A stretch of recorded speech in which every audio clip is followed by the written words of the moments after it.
क्या आप लोगों को यात्रा करना पसंद है? इस चैप्टर के राइटर विक्रम सेठ को यात्रा करना बहुत अच्छा लगता है। उन्होंने एक बुक लिखी है जिसका नाम है हेवन लेक। उस बुक में उन्होंने अपनी एक लंबी यात्रा के बारे में बताया है जो उन्होंने चीन से करना शुरू की थी और तिब्बत और नेपाल होते हुए इंडिया तक कंप्लीट की थी। तो चलिए अब इसी के साथ अपना चैप्टर शुरू करते हैं। चैप्टर के राइटर अपने बारे में बताते हुए कहते हैं कि जब मैं काठमांडू में था तो मैंने शहर के बीचों बीच एक सस्ता सा कमरा ले लिया और वहां घंटों तक सोया।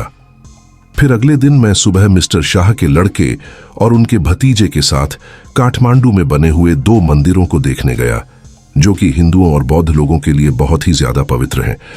जब मैं पशुपतिनाथ के मंदिर गया तो मैंने देखा कि वहां बाहर एक बोर्ड लटका हुआ था और उस पर लिखा हुआ था कि केवल हिंदू ही मंदिर के अंदर एंट्री कर सकते हैं। मैंने वहां देखा कि वहां बहुत ही भीड़ भरा माहौल था और मैदान में पुजारी, पूजा करने आए हुए लोग, यात्री, कुछ मंकीज, कबूतर, गाय इधर उधर घूम रहे थे। कुछ लोग पुजारी का ध्यान अपनी ओर आकर्षित करने में लगे थे और कुछ लोग दूसरों को धक्का मारकर आगे बढ़ रहे थे। तभी मैंने देखा कि वहां नेपाल के रॉयल फैमिली की एक राजकुमारी आई और जैसे ही वह आई हर आदमी उसके सामने सर झुकाकर खड़ा हो गया और उसे आगे जाने के लिए रास्ता दिया। फिर थोड़ी देर बाद हमने देखा कि दरवाजे पर कुछ वेस्टर्न लोग यानी कि पश्चिमी देशों के लोग आए हुए थे और वह मंदिर में अंदर एंट्री करने के लिए परमिशन मांग रहे थे। वहां एक पुलिस वाला खड़ा हुआ था। उसको यह विश्वास नहीं होता है कि वे लोग हिंदू थे क्योंकि मंदिर में केवल हिंदुओं का ही आना अलाउड था।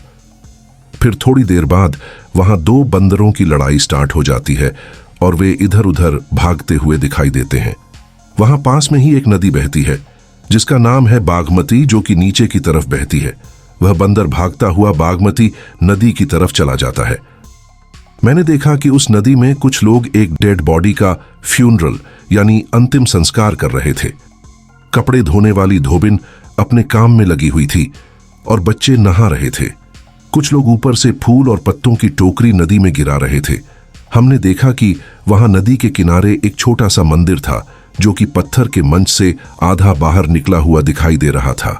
लोगों की ऐसी मान्यता है कि जब यह मंदिर पूरा बाहर निकल आएगा तो मंदिर के अंदर जो देवी रहती हैं वह उस मंदिर में से निकल जाएगी और उस समय धरती पर कलयुग का बुरा टाइम खत्म हो जाएगा।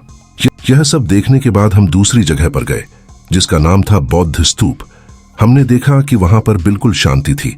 इस स्तूप के बड़े से सफेद गुंबद यानी डोम के चारों ओर सड़क है। वहां बाहरी साइड पर छोटी छोटी दुकानें हैं जिनमें बहुत सी शॉप्स तिब्बती लोगों की हैं जो बाहर से आए हुए हैं। दुकानों पर कई सारी चीजें मिलती हैं जैसे कि तिब्बत के कपड़े, चांदी की ज्वेलरी, बैग्स और भी बहुत सारे सामान यहां मिलते हैं। हमने देखा कि यहां पर बिल्कुल भीड़ नहीं है। इतनी बिजी गलियों के बीच में यह एक बिल्कुल शांत जगह है। काठमांडू एक धार्मिक स्थान यानी रिलीजियस प्लेस है। यहाँ की पतली गलियों में फूलों से सजी देवियों के मंदिर हैं। यहाँ पर फ्रूट्स, बांसुरियां यानी फ्लूट्स, पोस्ट कार्ड बेचने वाले लोग खड़े हुए हैं। हमने देखा कि दुकानों पर सुंदरता को बढ़ाने वाले सामान जो कि स्पेशली लड़कियों और औरतों के लिए होते हैं वे मिलते हैं। इसके अलावा वहां फिल्म रील, चॉकलेट, कॉपर के बर्तन और दूसरी पुरानी नेपाली चीजें बेचने वाली दुकानें हैं। रेडियो में फिल्मी गाने जोर से बजते हैं।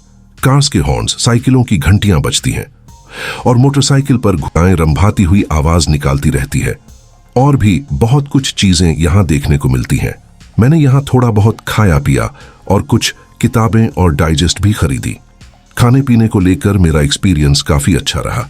फिर थोड़े समय बाद मैं वापस अपने घर जाने के बारे में सोचता हूं। मैंने सोचा कि अगर मेरे अंदर उतनी एनर्जी यानी और ज्यादा घूमने लायक एनर्जी बची होती तो मैं बस और ट्रेन से पटना जाता, फिर गंगा नदी से बोट से बनारस होता हुआ इलाहाबाद जाता और फिर यमुना नदी से आगरा से होता हुआ दिल्ली जाता। लेकिन अब इतना सब सफर करने की मेरी हिम्मत नहीं है। मैं बहुत थक चुका था। अब मुझे अपने घर की याद आ रही थी। मैंने सोचा कि आज अगस्त का आखिरी दिन है और फिर मैंने अपने आप से कहा कि अब मैं सीधा घर जाऊंगा। फिर मैंने नेपाल की एयरलाइन ऑफिस में एंट्री की और आने वाली कल के लिए फ्लाइट की टिकट खरीद ली। मैंने होटल के पास मैदान के कोने में खड़े एक बांसुरी बेचने वाले को देखा। मैंने देखा कि उसके हाथ में एक बड़ा सा डंडा लगा है।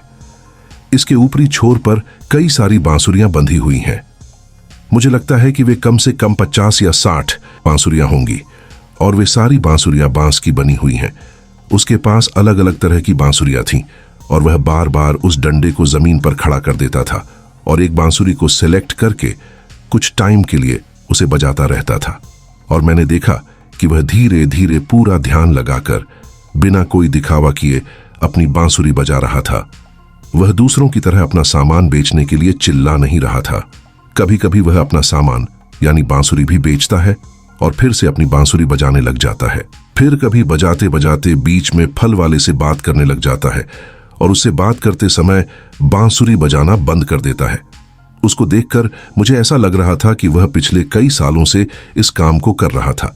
उसे देखते देखते मुझे इतना इंटरेस्ट आने लगा कि मेरा वहां से ध्यान हटाने का मन नहीं कर रहा था।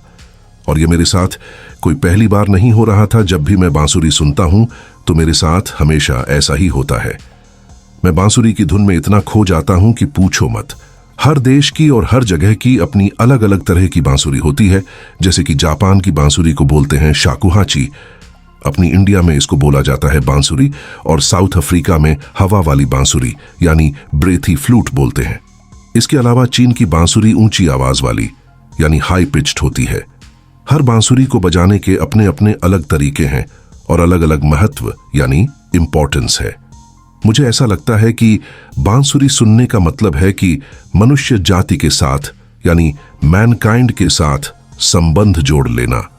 बांसुरी की आवाज हर किसी को अट्रैक्ट कर लेती है। बांसुरी को बजते रहने के लिए भी रुकने और सांस लेने की जरूरत होती है।